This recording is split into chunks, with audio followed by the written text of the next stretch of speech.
Good morning, everyone. This is Tulio Siragusa with Dojo Live. Today, I am joined by my co-hosts, Kim Lantis Hello. in Hermosillo, Mexico, and Carlos Ponce in Mexico City. And we have our guest, Jeff Koffman, who's chiming in from London, UK. Hey, Jeff, welcome to the show. Good morning over there.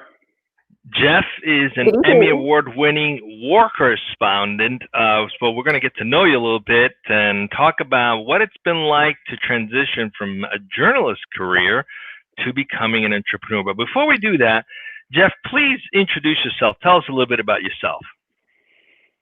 So, I kind of only half-jokingly call myself the accidental entrepreneur. When I was a kid, I had one career I wanted to pursue, and that was journalism. And that's what I did for 30 years.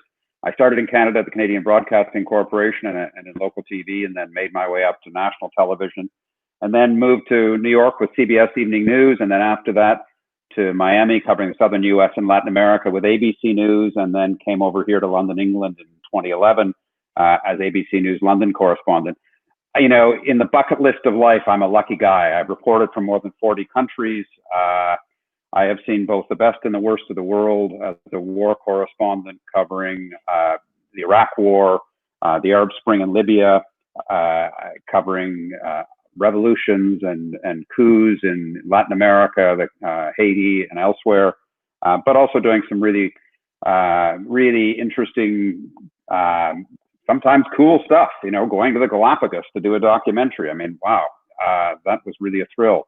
And I loved being a journalist. And candidly, I think the thing for me that's interesting about talking to you is that I never imagined myself doing anything else. It was just in my DNA. And I kind of thought they'd carry me out of the newsroom feet first when I died, because that's what I like doing. But,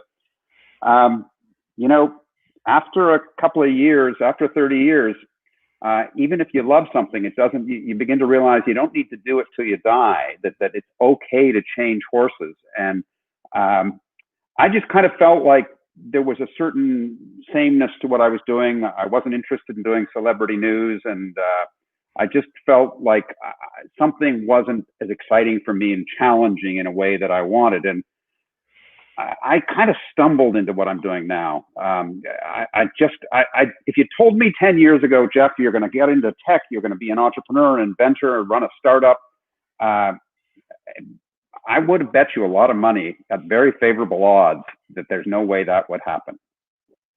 So, Jeff, it sounds as though you've traded the literal trenches, war trenches, for another set of trenches, which is kind of what it's described often to get into the startup space. You're now in a new set of trenches, fighting through the process of building that business. Tell us a little bit about Trint. What gave birth to the idea?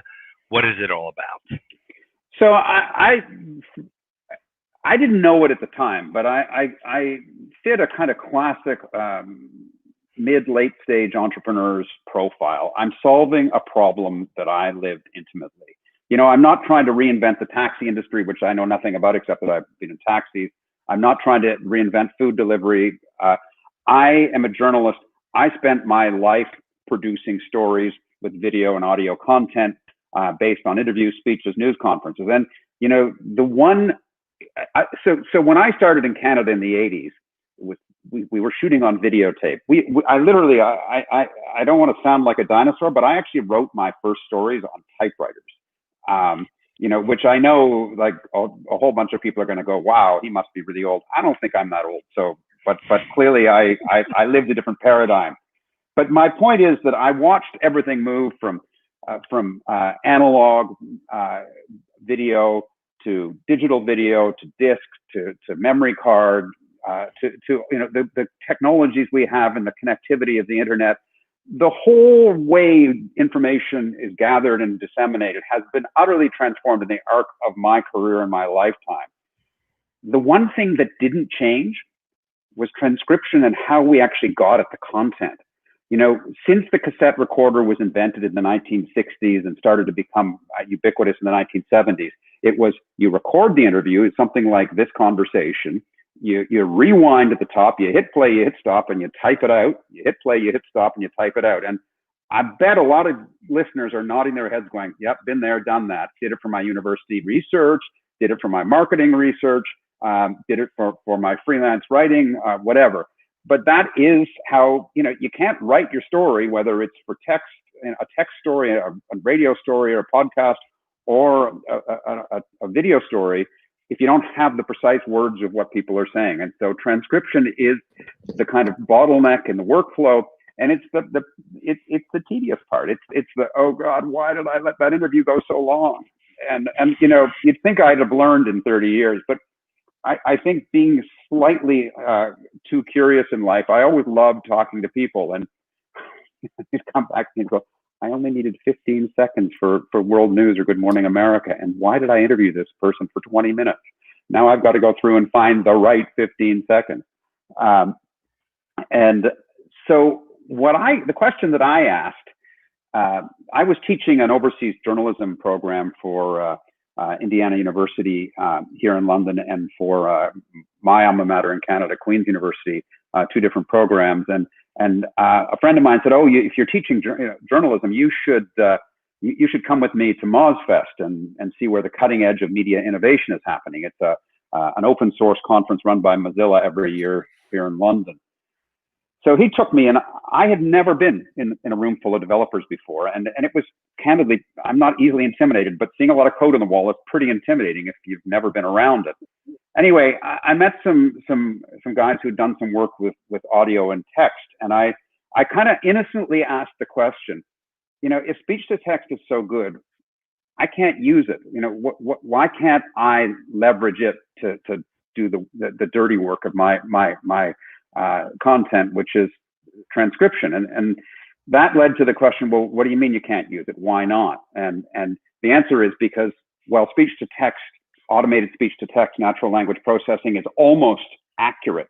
Those mistakes are fatal. And there was at the time no way to kind of check for where it's right and where it's wrong without getting back to the source audio and then looking at the text and then, sort of twisting yourself into a pretzel to figure it out. And that's where Trint was born. Trint was the answer. And they had done something that made me think, well, if you could do that, why not add on to this? And couldn't you do this and that? And I didn't really, at that point, I honestly wasn't thinking of founding a startup. I was just curious to know whether it was possible. So, I was still at ABC News, and we kind of kept in touch by Skype. And I sent them some interviews, and we tried some stuff. And one of the guys is a really brilliant hacker, and he knocked something together. And it just was like a light bulb moment. It was like, I said, this isn't quite right, but this could be. And I think we've just invented the future. And I literally said to them, I remember on this Skype call, because none of them were in London. They were all dotted across Europe, the three of them. I said, listen, we don't know each other, but either we try to make this happen, or we go our separate ways and never see each other. And I guarantee you, in a couple of years, you're going to walk into a Starbucks and somebody's going to be on a version of what we're looking at. And I don't think we should do that. I had no idea what I was getting myself into. If I had known how steep this mountain is, I'm not sure I'd have had the courage. But it was just kind of, I knew that the world needed it. And I didn't know whether we could do it, but I knew that I had an understanding of the problem space. And that is a huge competitive advantage when you're solving a problem in the marketplace. If you've actually lived the problem, you know what the solution has to look like. I mean, what I've learned as we've grown is that my scenario was not the only one, but the fundamental sort of starting point was that I understood what it had to look like for me to use it. And my theory was, if it worked for me, it would work for other journalists. And if it worked for journalists, it would work for academic researchers, marketing researchers, social science researchers, and anybody who's working with the spoken word. Exactly. Let's talk a little bit about this problem space and this steep mountain that you're climbing. Why is it important? Why is the speech to text universe so here's the way I put it. I grew up as a kid in my early career in the 20th century in what I describe as a text-driven economy. Newspapers on print. We wrote postcards when we traveled. Our parents or grandparents sent telegrams and telexes. magazines came on shiny paper.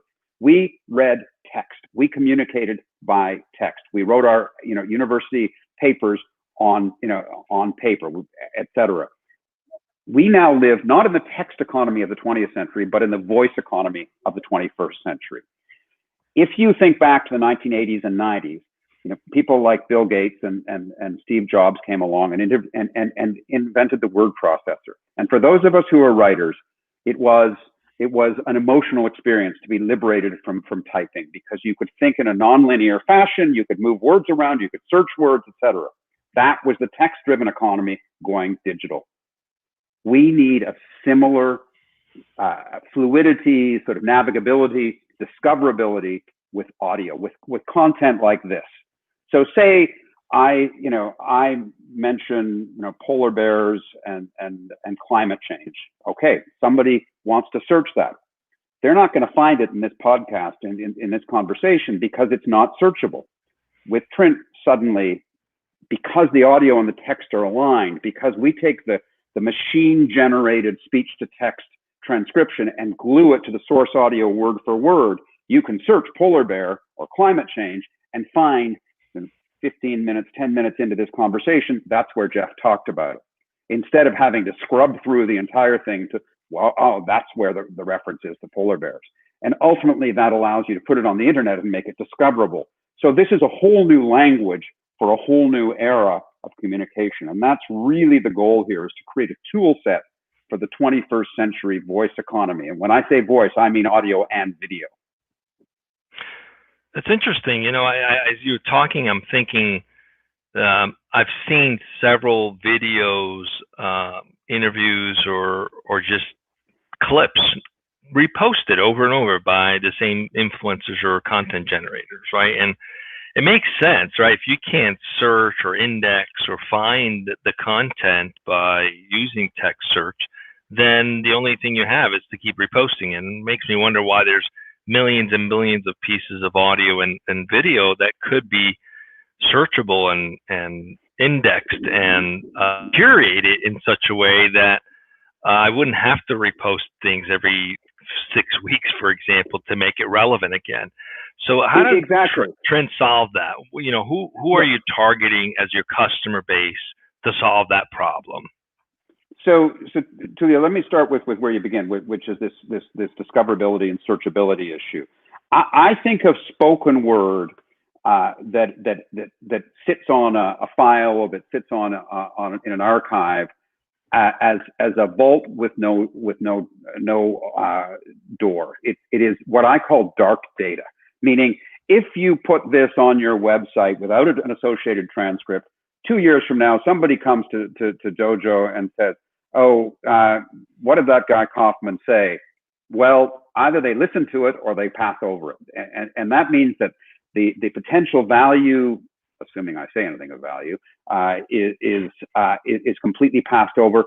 And candidly, not in this circumstance perhaps, but in other circumstances, if you're, ABC News where I worked and I did a half-hour interview and only used a short amount, I might be able to repurpose it. I might be able to monetize it. They might be able to sell it, all sorts of things, but it's too expensive. What we do at Trint with that dark data is shed light on it. We make it easily searchable and discoverable. And that's the key here. That's what the world needs. We need an easy way to find the words that are spoken. Just as on a text document with Google, I can search polar bears and climate change and find a whole bunch of documents around there. And if I know that I want National Geographic, I can put that in my search term too. And I bet I can find some stuff in Nat Geo on polar bears and climate change. But try to find that in a documentary or a podcast, and you're not going to come up with it. That's what needs to change. I think it's really important, Tool, or correct me if I'm wrong, to validate videos and what is said, especially now with social media. And you mentioned, this 15-second clip. But if we're not getting the full clip or the full context, it can be very easy to construe this and make what someone said seem like something that they weren't really saying. And so if we can't easily find that full context of that full video to watch it, but maybe we could type in what they said and then boom, here's the video that it links to, here's the actual text, here's the context of what they're saying. I think as a journalist, is this something that you value greatly? Well, the ability of course, to validate? I mean, even before so-called fake news, a term which you know, I don't even want to get in there into that. Kim is suggesting we all be empowered to become fact checkers. I love that. Actually, I can actually put in that clip and it'll find the original content and validate what the context of it was. In the translation, That's almost right. Can be fatal. That's right. That's right. Yeah, and that is, it's about the veracity, the authenticity, and it's about being able to very quickly search and verify, correct if necessary, because that's the point of the Trint editor. It's an interactive editor. If there's a mistake, you can quickly correct it, and you know you can trust your transcript. You know you've got it right, and yes, you can say to me, well, did he say it another way? Oh, look, found it. Here it is, etc. So yes, suddenly the spoken word becomes navigable, and that's really the tool set that we're building. Tulio, you asked who are the users? You know, I can coyly say anybody with a mobile phone or a laptop, because we're all storytellers now. We're ultimately about telling stories in some form, and that may be stories for journalists or brand journalism, which is a huge sector. Every major brand now does video and audio podcasting, the internal communications through video and audio, so and external communications. You know, think of Red Bull, for example, which has made a huge industry out of that. But every company is doing a version of that, if not quite on the scale of Red Bull. So it's about storytellers, but storytellers, as I say, can be anyone from you know, a lawyer doing discovery to an academic doing social science research, to a marketing person saying, why do you fly this airline and not that airline, etc. And all of those people are searching for the same thing. They're searching for the moments that matter in a longer piece of content to tell a story. So how does it work? Is it an app that anyone can use? And in other words, how do you go and find the content, swift through it, translate it, and then make it searchable? Is this something that someone needs to license on a per blog basis, like on their own site, or is this more universal? Can you walk us through how it works? How do I use it as a technology you know, platform? Tulio, when we first launched this, we got these incredibly emotional love letters and tweets and we still do from time to time, from users saying, how do you do this? Is this real? Are there people doing this? Because it took, now it comes back very quickly, but in 2016, when we first launched it, September 2016, it could take 10, 20 minutes to come back. And, you know, I had this image of people typing furiously, you know, a sentence each to put it together. Listen, we're leveraging the increasingly commoditized technologies of automated speech to text, which have made massive strides in the last 10, 20 years. You couldn't have done this 15 or 20 years ago. There just wasn't, people will tolerate a certain error rate, but there's a point at which they'll say, this is garbage, it's too much work. That, I didn't know it. I wish I could say it was my vision, but you know, I happened to be that surfer out in the ocean catching a wave just as it was forming. And you know, I didn't know it that at the time, that speech to text probably, when we started working on this in December 2014, was just at the point where it was maturing to be good enough to be taken seriously in the form that we're using it. If you had tried it in, I'm guessing, 2010 or 2008, it probably would have been too inaccurate to be useful, and you'd say this is a waste of time. So, and since then, it's made huge strides. What you do is you take an audio video file, and we also do live, but you upload it, and then, you know, minutes later you get back this transcript on the Trint editor, which is what we call a web app, meaning that it's on your browser at Trint.com. You sign up. There's a free trial for 7 days, and then it's a monthly access fee, which offers you a number of uploads or unlimited transcription. And the reason for that is that we're not just a transcription tool. We began as that, but we've invested a huge amount in innovation. We now do translation. We allow collaboration of teams. So the three of us can be talking from 3 different places, and like Google Docs, we can be working on the same transcript, sending comments, highlighting moments, exporting them, et cetera, in the same way. And so little did we know that this is a product that foresaw lockdown and remote working, so effectively, which is why we're not only holding our own, but thriving, under these really challenging circumstances, because this allows people to work from their home. Associated Press, one of our biggest clients, said to me a couple of months ago, I don't know how we would have done this without Trint. It is saving us.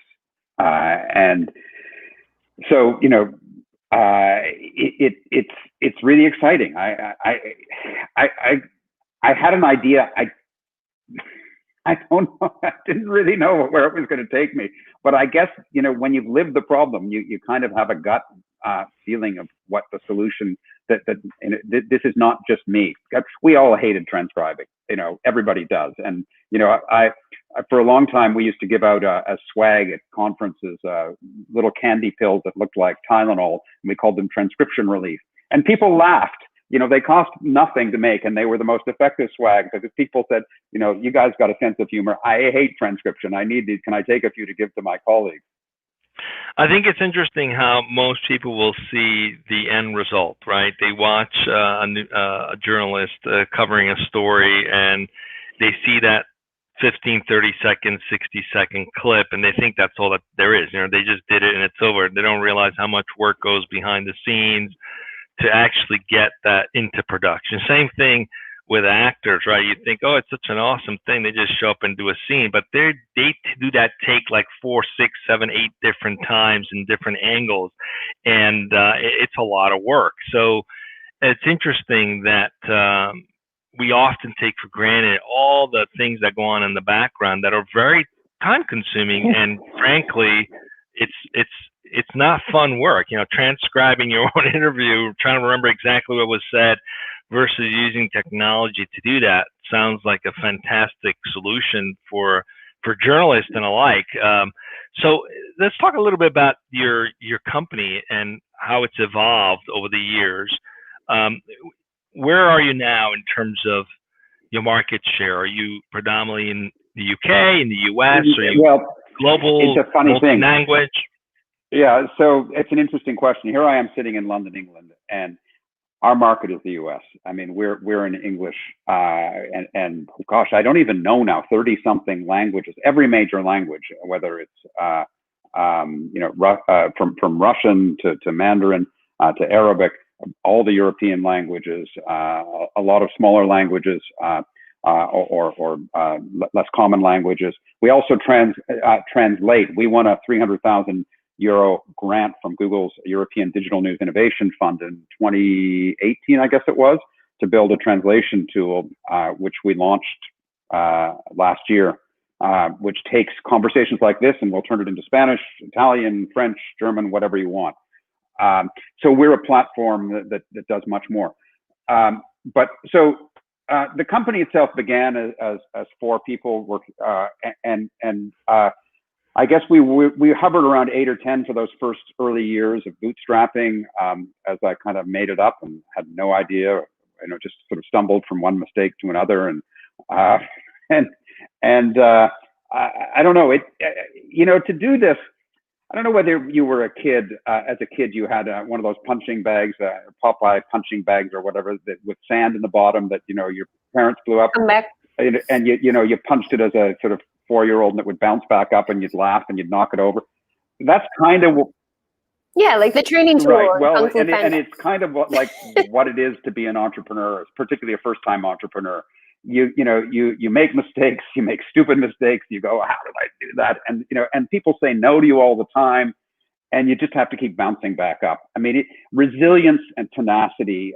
I call it humble overconfidence. I think that's sort of the kind of oxymoron of that is actually the reality of my journey, and I think a lot of entrepreneurs' journey. You need humility, but you also need overconfidence, because this is really hard.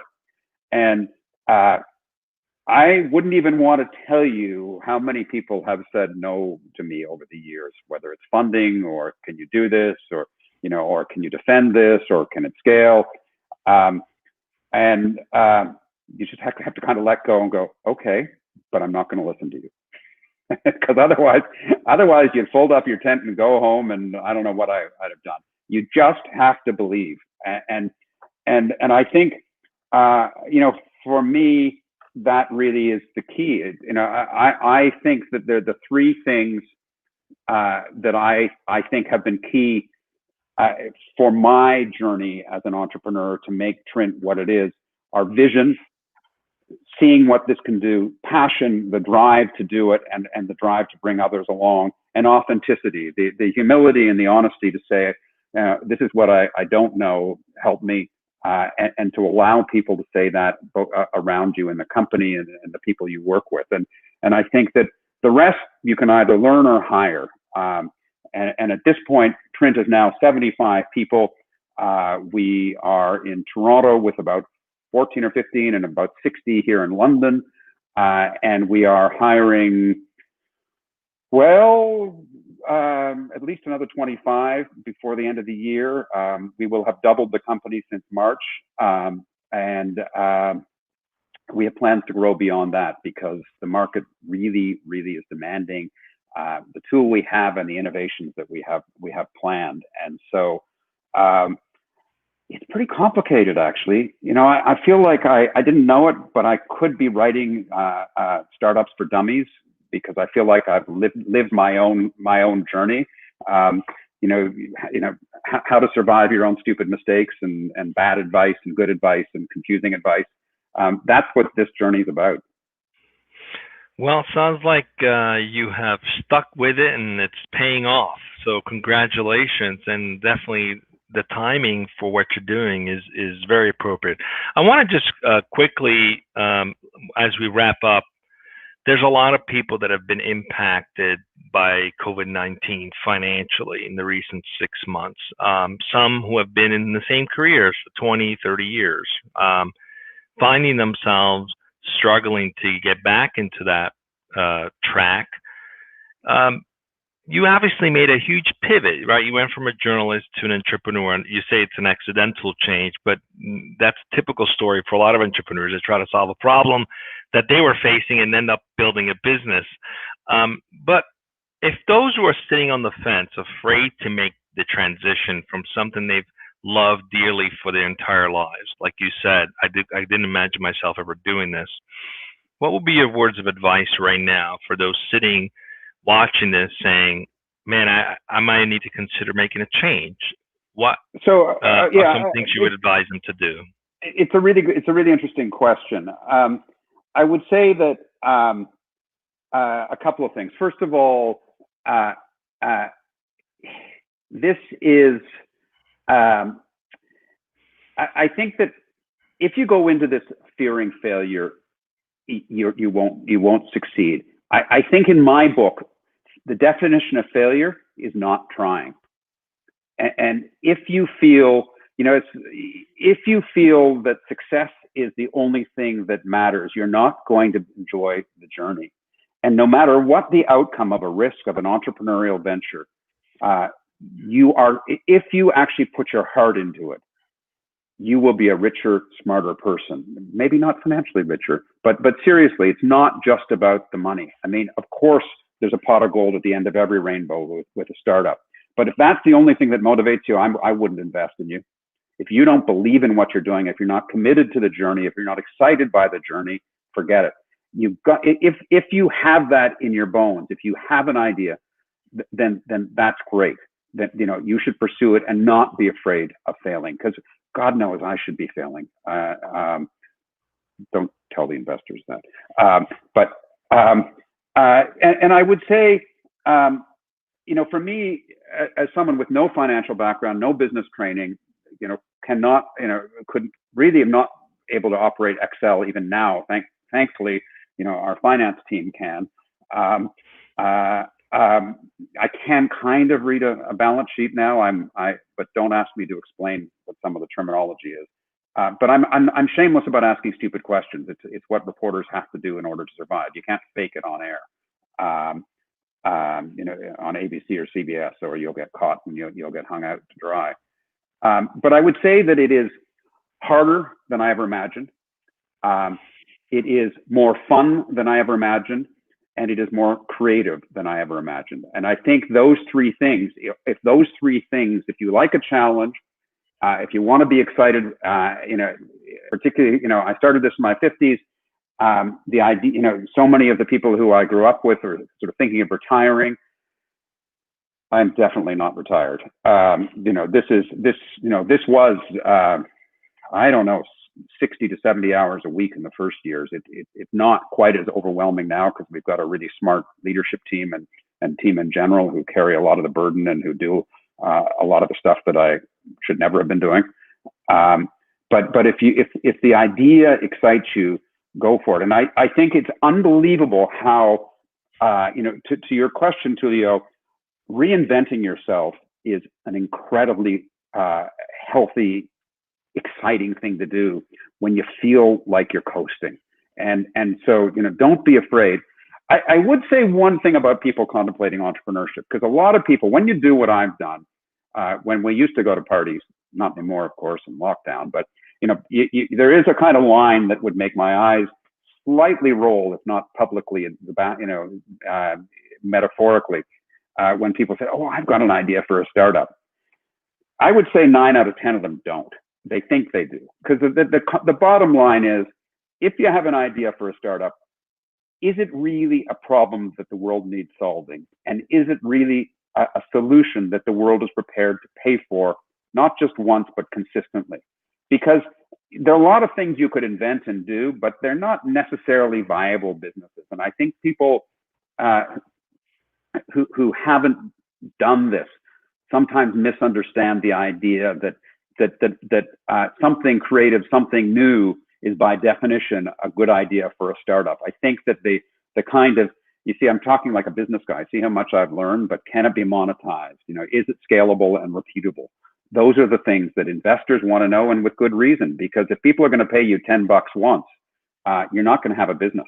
And I see this time and again. I have friends who've done startups, people who I've gotten to know in the startup community, and their businesses kind of stall because they get a lot of users paying $10 and then they disappear, and then they've got to get more. And it costs you more to get the user than it does to take their money, than the money they pay you. That's not a startup. So you have to ask yourself tough questions. But if the drive is there, this is a fantastic, exhausting, but really thrilling adventure. Well, Jeff, it's been a pleasure to have you with us. We wish you a lot of luck and success, and thank you for joining us. I know it's getting a little later there in London. Thanks for being with us, and come back tomorrow. We have one more show on Wednesday and on Thursday. I think that Carlos had a little trouble with his internet, so I'm going to try to bring up the topics coming up really quickly. Let's see what we got coming up tomorrow. We have Randy Wooden tomorrow, who's the Chief Strategy Officer at Seismic. He's the ex-CEO of Percolate, who got acquired by Seismic. We're going to be talking about aligning sales and marketing teams during times of change. I've known Randy since 2004. He's a great guy, multiple exits. Looking forward to speaking with him.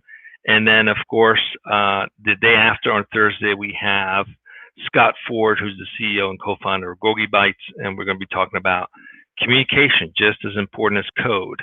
So looking forward to those interviews. Come back again tomorrow at 1 p.m. Pacific and on Thursday at 1 p.m. Pacific. Until then, stay safe, everyone. Just stay with us as we wrap up. Thank you. Thanks.